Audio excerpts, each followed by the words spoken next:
Both you and your child are not lovely. Get out of this house right now. What? This house is. I stopped mid-sentence. Okay. I started packing my things. My husband was flustered as he watched us. Wait. You don't have to leave. But your dear mother told me to leave. I have to obey, right? Jimmy, don't bother with that woman. Come over here and have some cake. My mother-in-law had a triumphant look on her face. I decided to knock her down a few pegs and went back to my parents' house with my daughter.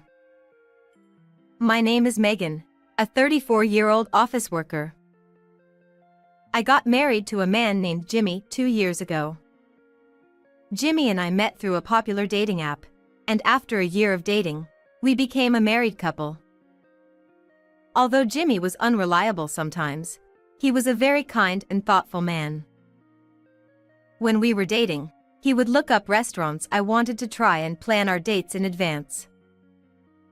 Even after we got married, when I was tired, he washed the dishes for me or brought home my favorite dessert. About a year into our marriage, we welcomed a beautiful daughter into our lives. My husband was actively involved in parenting, and I felt fortunate to have met such a wonderful husband. However, as expected, he's not perfect in every way. My husband does have some faults. Among them, the most significant fault is that he's a mama's boy. The first time I suspected that my husband might be a mama's boy was when it came to the taste of food. How is it? Delicious? It's alright, but I think my mom's was a bit richer. Wait, your mother? I was puzzled why suddenly his mother's name came up. But upon further conversation, it turned out he considered his mother's cooking to be the best and wanted me to replicate that taste as much as possible. Since my mother-in-law's cooking seems to be generally rich in flavor, I've been trying to make dishes a bit richer as per my husband's request. Even when we go on trips, he always says, "What souvenir should we get for Mom?" He has a father too, so it's normal to think about what to get for parents, but my husband always starts with "for Mom." I suppose if I look at it from the perspective of valuing one's mother, it's a good thing. And I think there are quite a few men who could be considered mama's boys. However, I would later come to realize that my husband's attachment to his mother went beyond what I had expected. I'm thinking of living with my mom. Wait, why all of a sudden? Looks like my mom and dad are getting a divorce. What? Is that true? Apparently, it's because of my dad's affair. I can't believe it. My father-in-law was a kind person, but you can't judge people by appearances.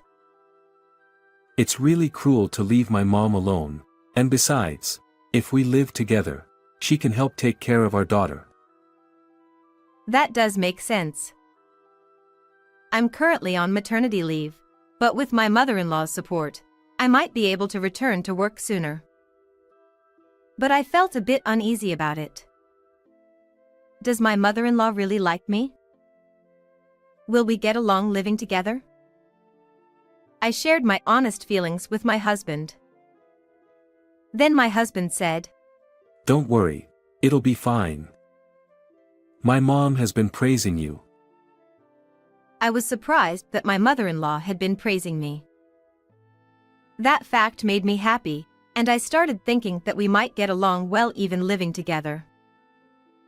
However, I soon realized that my thinking was too optimistic. My mother-in-law moved into the apartment where we were living, but she suddenly started to be rude to me. It kinda annoys me that you're living in such a nice apartment. Huh? Don't you ever forget that it's thanks to my son that you have your current lifestyle. I didn't understand why she was shouting at me. Well, My husband does put effort into his work and household chores, so I guess I'm grateful in a way. Her argument isn't entirely wrong, so I just quietly replied, yes. I'll keep that in mind. Humph. It's good to be obedient. After that, my mother-in-law would yell at me whenever there was something she didn't like. You're supposed to have ketchup with fried eggs. Why is there mayonnaise here? The bath water is too lukewarm. Set it hotter. And why isn't there any ice cream after the bath? Make sure it's stocked. Seriously, do it all yourself. And the reasons for getting angry are so ridiculous. Despite being at home all day, my mother-in-law hardly does any housework. I had hoped she would be more cooperative in taking care of our 1-year-old daughter, but she only helps when she feels like it and stops as soon as she gets bored. And what I came to realize for the first time after living together was that my mother-in-law's excessive doting on her son was worse than my husband's mama's boy tendencies. Jimmy, how was work today? It was really tough. My boss was a bit tense because it was busy, so I had to be careful. Oh my. That's unacceptable. Maybe I should protest against workplace harassment. Huh? Over something like that? It's okay, Mom. We have to have a big heart and forgive. My goodness. What a kind-hearted boy you are. You're like an angel. Calling a man in his 30s an angel. Ha, thanks Mom. But if I can't forgive anymore, I'll need your backup, okay? Of course. I feel sorry for his boss. Being protested against for harassment just based on my husband's mood swings. I quickly regretted moving in with my mother-in-law. Being stuck at home with someone like her was driving me crazy. That's why I decided to put my daughter into daycare and return to work. My mother-in-law got angry, saying, Why do you have to work too? But when I said, you can spend the day alone at home, you know? She seemed to find some advantages in it. Well, don't neglect the housework. She didn't get any angrier. Phew, what a hassle she is. You never know what will set her off. After I started working and had less contact with my mother-in-law, my stress level decreased a bit.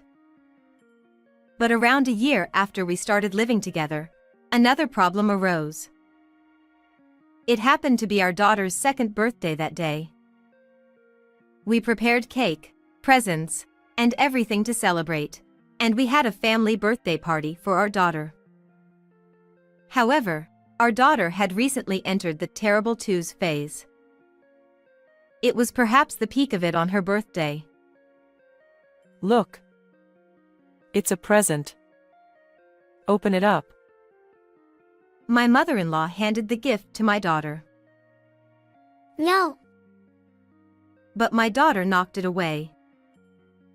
My mother-in-law was surprised, but she managed to hold herself back at that moment.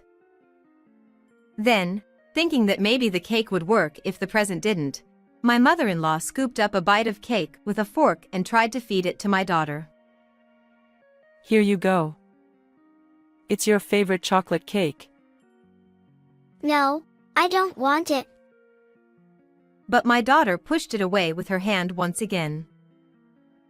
Then, a bit of cream flipped and landed on my mother-in-law's forehead. That triggered her, who has a short temper, and she exploded in anger at my 2-year-old daughter. Will you cut it out? You're getting too cocky just because I'm being nice. My daughter burst into tears at the sudden outburst. What are you doing? She's scared. I hurriedly pulled my daughter close to protect her. Shut up. She's such an unlovable grandchild. Then you're an immature grandmother. What did you say? Normally, adults don't use such words on a 2-year-old. Shut up. You're such an insolent daughter-in-law. Can't you control that mouth of yours? As we argued, my husband jumped in. Cut it out. Don't insult Mom. What? Are you taking your mother's side in this situation? Normally, you should take your own daughter's side, shouldn't you? You can make as many children as you want. But there's only one mom in this world. That's despicable. You're saying it as if it's some kind of profound quote, but it's garbage. Hey. Stop talking bad about Jimmy. You and your child are not lovable. Get out of this house right now. What? This house is. I stopped mid-sentence. Okay. I started packing my things. My husband was flustered as he watched us. Wait. You don't have to leave. But your dear mother told me to leave. I have to obey, right? Jimmy, don't bother with that woman. Come over here and have some cake. My mother-in-law had a triumphant look on her face. I decided to knock her down a few pegs and went back to my parents' house with my daughter. After that, my husband called me many times, but I ignored them. I proceeded with various preparations and sent the divorce papers to him. It seemed my husband also filled them out and sent them back to me. I promptly submitted them to the city hall. Then, I called my ex-husband. Hello. I submitted the divorce papers, so thanks for filling them out. Ah, so it's okay, it's fine for me and Mom to keep living in this house, right? Since you are the one who decided to leave here with our daughter.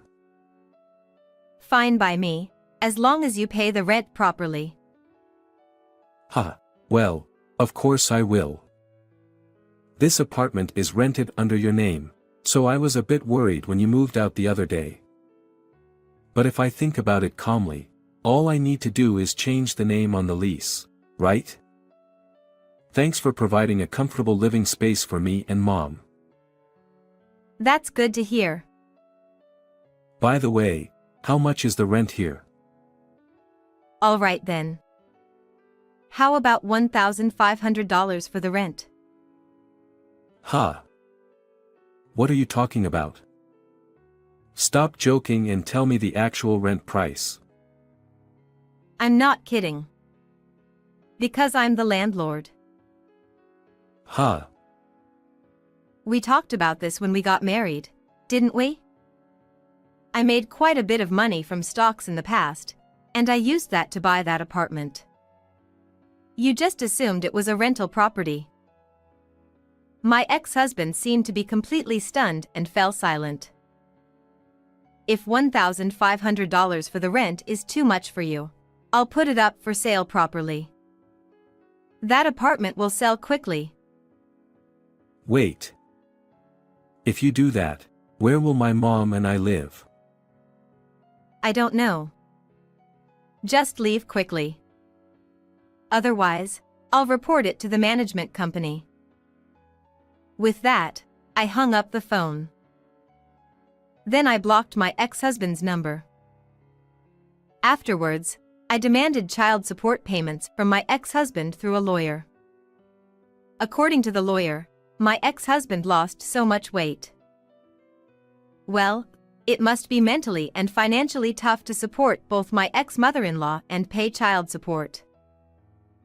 By the way, apparently my ex-mother-in-law also attended the discussions, and both my ex-husband and ex-mother-in-law were just blaming each other, saying, "It's your fault," non-stop.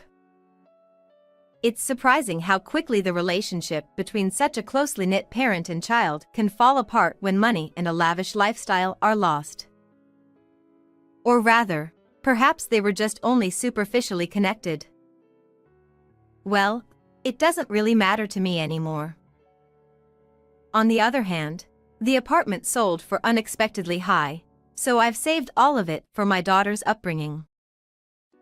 Right now, I'm living with my parents, relying on them, and working hard.